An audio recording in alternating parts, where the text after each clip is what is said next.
kizo ipaya. Ni inkuru y'akababaro, ni inkuru y'incamugongo, aho uyu mwana w'imyaka 3 yaje kuza kuba yakicwa urupfu rw'agashinyaguro. Ese yishwe byagenze gute? Nibyo tugiye kugarukaho muri iki kiganiro, turebere hamwe. Ese ninde wamwishe, kubera iki yamwishe? Ese ibi ngibi byabereye he? Ndagira ngo untize umwanya iminota mikeya, hanyuma ngusobanurire ku rupfu rw'agashinyaguro rwaje kuza kuba rwicwa uyu mwana. Bikaba binavugwa ko ngo uyu ari we mwana cyangwa se ari we muntu wa mbere mu mateka wishwe nabi kurusha abandi bose. Tugiye kureba ese yapfuye uruhe rupfu. Nkwibutse ko nge mugiye kubana muri iki kiganiro ari Kizo nk'ibisanzwe. Iyi ni Kizo Empire.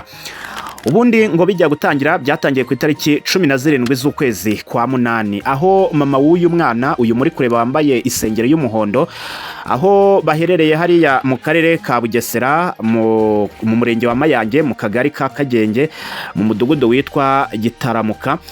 Ubwo ni muhara mu karere ka Bugesera. N'ubundi ku itariki 17 rero z'ukwezi kwa munani, uyu mama w'uyu mwana, uyu mama bakaba bamwita Akimpaye Ariete. Ubwo ni mama w'uyu mwana, uyu muri kureba wambaye isengero y'umuhondo, mu gihe uyu mwana we yitwa Muvunyi Heriton Gayeri, ariko akaba yarazwi cyane ku izina rya Generali. Uyu nguyu akaba afite imyaka 3 n'amezi 8. Hanyuma uyu mama muri kureba wambaye ipantaro ya karokaro, uyu nguyu yari umuturanyi we, cyangwa se bari baturanye. Ku itariki 17 rero z'ukwezi kwa munani, uyu mama w'uyu mwana yafashe uyu mwana n'ubundi amujyana mu baturanyi nk'uko bisanzwe, amusigayo. Ubwo amusiga kuri uno mubyeyi muri kureba wambaye ipantaro ya karokaro, amusigayo, amusigana n'abandi bana. Ubwo we yari afite izindi gahunda agiyemo.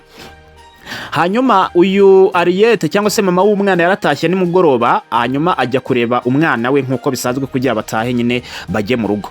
Agezeyo asanga uyu mubyeyi ntawe uhari, cyangwa se mama w'aba bana ntawe uhari, ahubwo ahasanga akandi kana k'imyaka 6. Hanyuma ahasanga aka kana k'imyaka 6 kari kumwe n'uyu Muvunyi Heriton cyangwa se Generali, uyu mwana nyine witabye Imana. Arangije amubwira ati ngwino dutahe dore burije. Uyu mwana w'imyaka 6 aramubwira ati ese kubona mama ntawe uhari ndetse nta n'abandi bana bahari, ukaba ureba ko n'umuriro wabuze, waretse Generali tukaba dukina, ko mama naza n'ubundi ari butahe.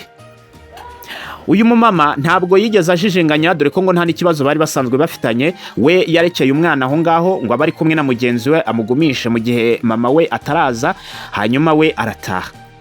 Aragenda ajya mu rugo. Abonye nka 3, abonye isaha ya 3 z'ijoro zigeze, arabateka njye gucyura umwana uko byamera kose, ubwo wasanga abandi nabo baje. Yaragiye ajya kureba umwana, ariko mu kureba umwana yahasanze n'ubundi uyu mugore, uyu wishe uyu mwana. Uyu mugore aramubwira ati igihe wahavaga nahise nanjye mpagera, hanyuma nohereza umwana wawe.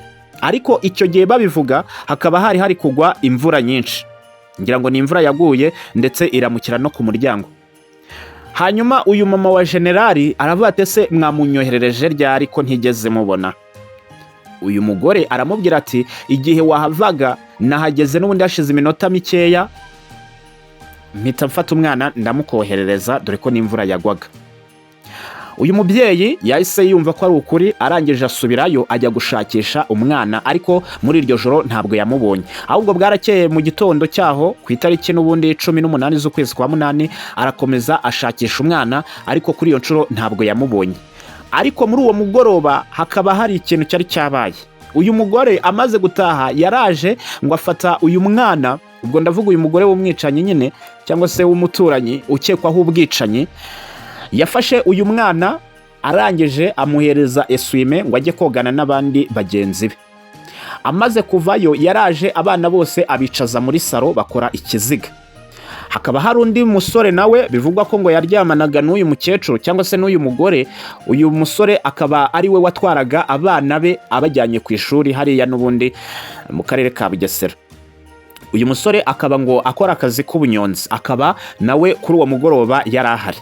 Icyabayeho rero ngo yafashe abana bose arangije abicaza aho ngaho bakora ikiziga, ndetse n'uwo musore arangije afata wa mwana uyu w'umuturanyi amuryamisha hagati y'abo bana bose, arangije azana icyuma aramukegeta. icyuma kimwe yakimuteye mu musaya, arongera ahindukiza undi musaya, arangije akimutera no mu irugu, aranamukegeta, afata icyuma, afata amaguru, arangije amubaga ubugabo. Abandi bana bicaye aho ngaho bakoze ikiziga bareba, ndetse n'uwo musore nawe w'umunyonzi bivugwa ko ngo basambanaga nawe akaba yararebaga. Ariko muri uko kubikora akavura karagwaga muri uwo mugoroba. Hanyuma uyu mugore ategeka abana ko bagomba gutera korasi igira iti igikombe cyabonetse, igikombe cy'isi cyabonetse. Hakaba harimo umwana w'imyaka 6 ari nawe wari wasigaranye n'uyu mwana.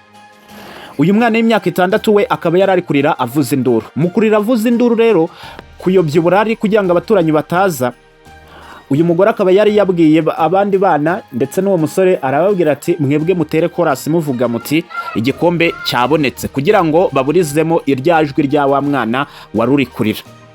Kugeza ubwo abaturanyi bumvaga urusaku, abantu bari kuririmba ngo igikombe cyabonetse, ndetse bakumva n'ijwi ry'umwana arimo ararira, ariko ntabwo bigeze basobanukirwa, dore ko n'akavura kari karimo karagwa.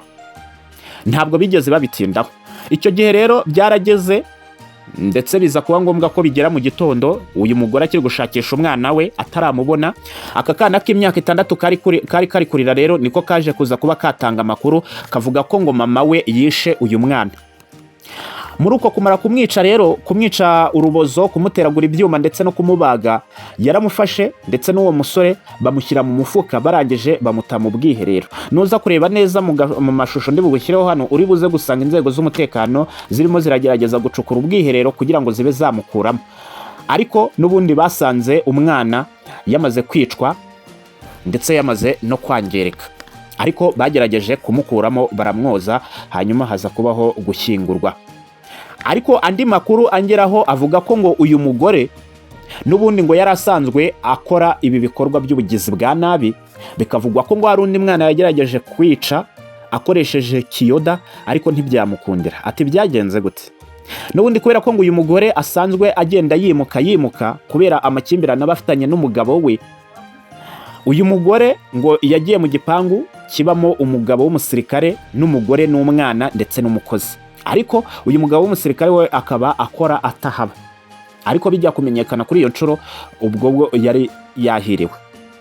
Uyu mugore ngo ukuntu yabigenzaga rero, yafataga umukozi akamuhereza amafaranga, yarangiza akamubwira ati uze kuzana ayo mata y'umwana nzajya nguha amafaranga. Byumvikane neza ko umukozi bamusigiraga amata agomba guha umwana, hanyuma we akayagurisha kuri uyu mugore.